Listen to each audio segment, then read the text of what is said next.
स्वामी समर्थ. जय जय स्वामी समर्थ. आपल्या सर्व स्वामी भक्तांचे मनपूर्वक स्वागत आहे. मंडळी, आजचा विषय तुमच्या आयुष्याला नवी दिशा देणारा आहे. तुम्ही खूप मेहनत करता, दिवसरात्र कष्ट करता, पण तरीही पैसा टिकत नाही, कामात यश मिळत नाही आणि सतत काहीतरी अडथळे येत राहतात का? अनेक वेळा मनात प्रश्न येतो, मी एवढी मेहनत करतो तरी माझ्याच आयुष्यात संघर्ष का?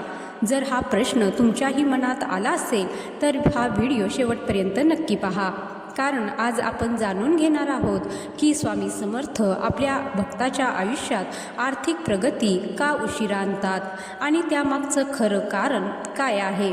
तसेच स्वामीच आपल्याला श्रीमंत कसे बनवतात याचं उत्तरही आपल्याला या व्हिडिओमध्ये मिळणार आहे. त्यामुळे व्हिडिओ कुठेही स्किप न करता शेवटपर्यंत नक्की पहा. लक्षात ठेवा, स्वामी कधीही आपल्या भक्ताचं वाईट करत नाहीत. आपण जे अडथळे समजतो ते अनेकदा आपल्या भविष्यासाठी स्वामींनी दिलेली तयारी असते. एखाद्या लहान मुलाच्या हातात लाखो रुपये दिले तर तो ते जपून ठेवू शकेल का? नाही, कारण पैसा सांभाळण्यासाठी समज, शिस्त आणि संयम लागतो. अगदी त्याचप्रमाणे स्वामी आपल्या भक्ताला आधी सक्षम बनवतात आणि नंतर त्याच्या हातात संपत्ती देतात. म्हणून जर आज तुमच्याकडे पैसा कमी असेल तर निराश होऊ नका. कदाचित स्वामी तुम्हाला मोठ्या यशासाठी तयार करत असतील. मंडळी, आपल्या आयुष्यातील सर्वात मोठी संपत्ती म्हणजे पैसा नाही तर शिस्त आहे. ज्या माणसाकडे शिस्त असते त्याच्याकडे यश आपोआप चालत येते. सकाळी वेळेवर उठणं, शरीराची काळजी घेणं, नियमित व्यायाम करणं, स्वामींचं नामस्मरण करणं, आई वडिलांचा आदर करणं, दिलेलं काम प्रामाणिकपणे पूर्ण करणं हेच खरं यशाचं बीज आहे. अनेक लोक श्रीमंत होण्याचं स्वप्न पाहतात, पण श्रीमंत होण्यासाठी लागणाऱ्या सवयी अंगीकारत नाहीत. लक्षात ठेवा, सवयी बदलल्या की आयुष्य बदलतं. म्हणून आजपासून स्वतःला एक प्रश्न विचारा, माझ्या रोजच्या सवयी मला यशाकडे नेत आहेत का? जर उत्तर नाही असेल तर आजपासून बदल सुरू करा. स्वामी समर्थांवर विश्वास ठेवणारा माणूस कधीच एकटा नसतो. जेव्हा सगळे साथ सोडतात तेव्हाही स्वामी आपल्या भक्ताच्या पाठीशी उभे असतात. पण स्वामींची कृपा मिळवण्यासाठी फक्त प्रार्थना पुरेशी नाही, त्यासोबत प्रामाणिक मेहनतही तितकीच महत्त्वाची आहे. स्वामी म्हणतात, तू एक पाऊल टाक, मी तुझ्यासाठी 100 पावले टाकेन, पण पहिलं पाऊल तुम्हालाच उचलावं लागेल. मंडळी, अनेक जण मोठी स्वप्न पाहायलाच घाबरतात. त्यांना वाटतं हे माझ्याने होणार नाही. पण विचार करा, जर स्वामींनी तुमच्या मनात मोठं स्वप्न दिलं असेल तर ते पूर्ण करण्याची ताकदही त्यांनी तुमच्यात दिलेली आहे. म्हणून स्वतःला कधीही कमी समजू नका. रोज सकाळी आरशासमोर उभं राहून स्वतःला सांगा, मी यशस्वी होणार आहे, मी यशस्वी झालो आहे, मी माझ्या कुटुंबाचं आयुष्य बदलणार आहे, स्वामी माझ्यासोबत आहेत. अशा सकारात्मक विचारांमुळे तुमच्या मनात नवी ऊर्जा निर्माण होते. जगात 2 प्रकारचे लोक असतात, एक जे फक्त स्वप्न पाहतात आणि दुसरे जे त्या स्वप्नांसाठी रोज मेहनत करतात. तुम्ही कोणत्या गटात राहणार हे आज ठरवा. लक्षात ठेवा, रोज केलेली छोटी मेहनत एक दिवस मोठं यश बनते. एका दिवसात आयुष्य बदलत नाही, पण रोज केलेल्या योग्य कृतीमुळे एक दिवस संपूर्ण आयुष्य बदलून जातं. म्हणून विचार कमी करा आणि कृती जास्त करा. आजच्या काळात प्रत्येकाच्या हातात मोबाईल आहे, पण काही लोक त्याचा वापर फक्त वेळ घालवण्यासाठी करतात, तर काही लोक त्याच मोबाईलच्या मदतीने आपलं भविष्य घडवतात. जर तुमच्यामध्ये एखादं कौशल्य असेल, शेती, व्यवसाय, स्वयंपाक, अध्यात्म, शिक्षण किंवा कोणताही अनुभव असेल तर तो लोकांपर्यंत पोहोचवा. सुरुवात लहान असेल, लोक कमी असतील, पण सातत्य ठेवलं तर यश नक्की मिळेल. सुरुवातीला परिपूर्ण होण्याचा प्रयत्न करू नका, सुरुवात करण्याचा प्रयत्न करा, कारण चालायला लागल्याशिवाय धावता येत नाही. तर मंडळी, अनेक लोक म्हणतात, माझ्याकडे चांगला फोन नाही, पैसा नाही, त्यामुळे मी काही करू शकत नाही. पण इतिहास साक्षी आहे, मोठे लोक मोठ्या साधनांनी नाही तर मोठ्या ध्येयाने यशस्वी झालेत. तुमच्याकडे जे आहे त्यातून सुरुवात करा. योग्य वेळेची वाट पाहू नका, कारण योग्य वेळ कधीच येत नाही, ती निर्माण करावी लागते.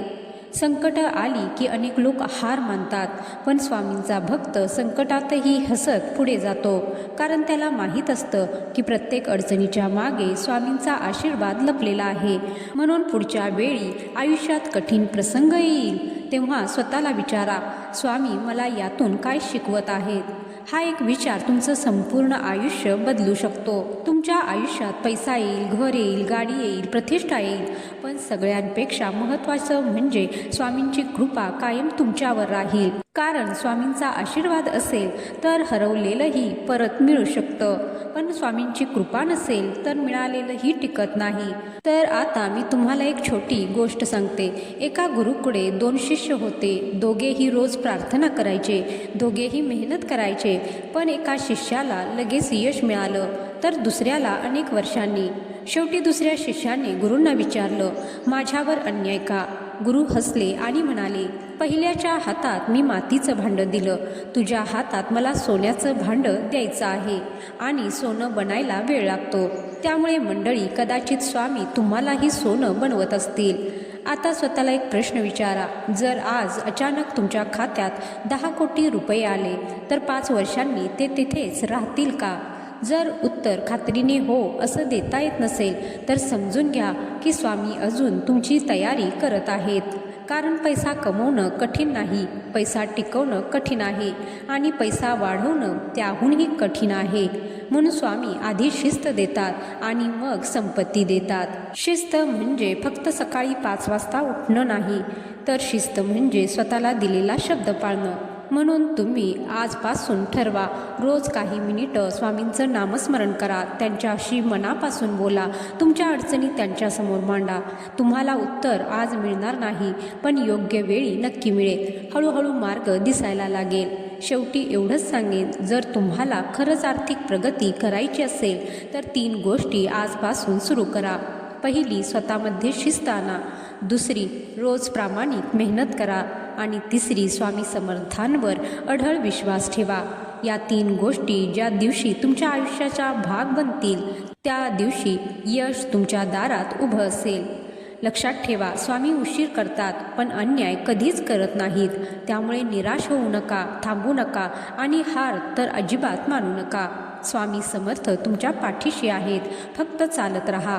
एक दिवस तुम्ही मागे वळून पाहाल आणि म्हणाल, त्या संघर्षाच्या दिवसांमुळेच आज मी इथे पोचलेलो आहे. त्यामुळे संघर्षाला घाबरू नका, कारण संघर्ष म्हणजे स्वामींनी तुमच्यासाठी लिहिलेला यशाचा पहिला अध्याय असतो. विश्वास ठेवा, योग्य वेळ आली की स्वामी एका क्षणात अशी दारं उघडतील ज्याची तुम्ही कल्पनाही केली नसेल. म्हणून भक्ती सोडू नका, मेहनत सोडू नका आणि आशा तर कधीच सोडू नका. जर आजचा हा संदेश तुमच्या मनाला स्पर्श करून गेला असेल तर कमेंटमध्ये फक्त एकच शब्द लिहा, श्री स्वामी समर्थ. आणि हा व्हिडिओ प्रत्येक त्या व्यक्तीपर्यंत पोहोचवा जो निराश झालेला आहे, जी व्यक्ती आज संघर्ष करत आहे. कदाचित हा संदेश त्यांच्या आयुष्याला नवी दिशा देईल. चला पुन्हा भेटूया अशाच एका प्रेरणादायी व्हिडिओमध्ये. तोपर्यंत एकच मंत्र, श्री स्वामी समर्थ. जय जय स्वामी समर्थ. श्री स्वामी समर्थ.